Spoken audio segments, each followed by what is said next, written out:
Okay, hi, I'm Allan Vyhnalek here. Going to talk to you about this next topic here, and maybe it's the first one you're watching, doesn't matter. I want to talk to you a little bit about what we're doing with crop residue and how that pertains to leases, and some management tips pertaining to crop residue. So that's a topic for this short program. To get a hold of someone to get more information, you go to the CAP website, or you can email CAP and they'll refer you to someone to get your questions answered. So just know that.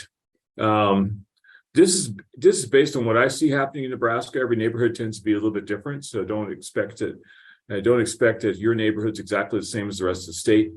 But to be truth to be known, when we talk about leases and utilizing crop residue, what the landlord and the tenant agree to is more important than anything I've got to say about it, or anyone else for that matter, because there's no real textbooks or research studies or laws to talk about how we handle this. I mean, everybody kind of handles it how they handle it, and whatever you guys agree to is way more important than anything I've got to say about this whole thing. So just understand that. First, I want to talk about the different types of residue. You have corn residue, and you have soybean residue, crop residue, and soybean residue I want to cover first because that could be handled relatively quickly.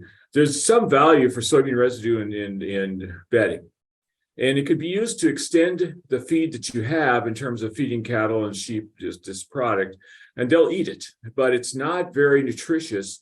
It's very low in protein and energy. So therefore, don't make sure your cattle or sheep don't have just a 100% diet of soybean stubble. They will lose condition. They will go backwards. So, but there's some value in bedding, but I'm not going to spend any time talking about soybean residue. I just wanted to make those quick comments and we'll go on.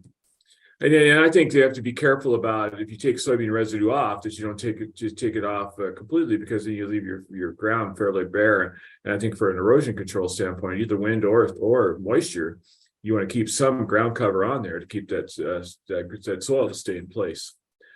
Cornstalk residue, however, is really good for bedding, and it's also good as a ruminant feed, both for grazing and ground into rations. And so that's how we do it. We either put cattle out there and graze the stalks, or we roll them up and we use them either ground into rations, or we use them as bedding out in our feedlots and lots and stuff in buildings. And so however you utilize them is fine, doesn't matter. But cornstalk residue is the product of choice for Nebraska, obviously.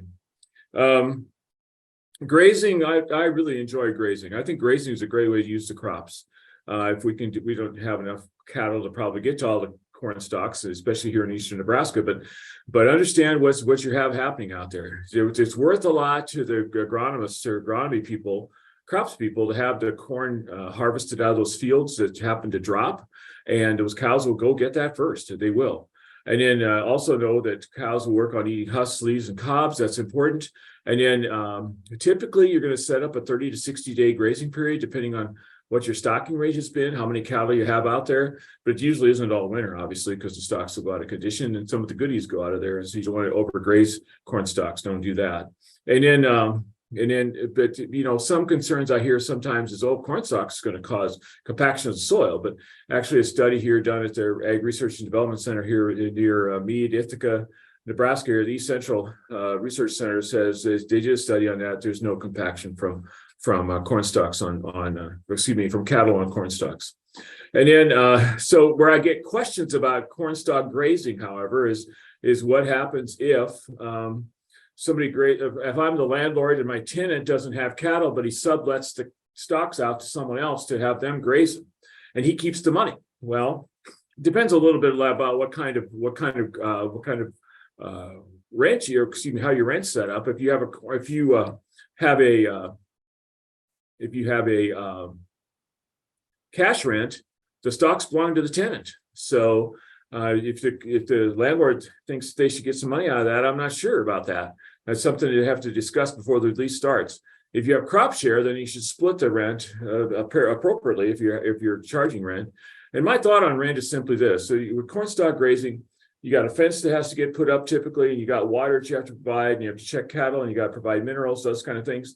And the person that's doing that work is the one that should get the heavy compensation here. That could be the landowner, if you don't have a tenant. If your landowner is just renting stocks out, that could be that person. But then they should get compensated for that work. However, the tenant's putting up all the fence. The tenant's checking his own cattle. The tenant's hauling water in. The tenant's putting in mineral and make sure everything's the fence is up every day. Then I'm not sure you charge much rent. I mean, what I hear about rent for corn stalks is it's all the way from free to, you know, $25, $30, $35 an acre, depending on how much of these services I've described are provided. So I don't have a specific database on that, but I'm just telling you what I hear about the different rents and how that visited with you a little bit about how you would think about splitting it if that works out for you. Also know that we also harvest corn stalks in bales. And so my caution on this is don't be too aggressive with the rake or gathering the material, because you should try and leave some residue there, because we make sure we control erosion.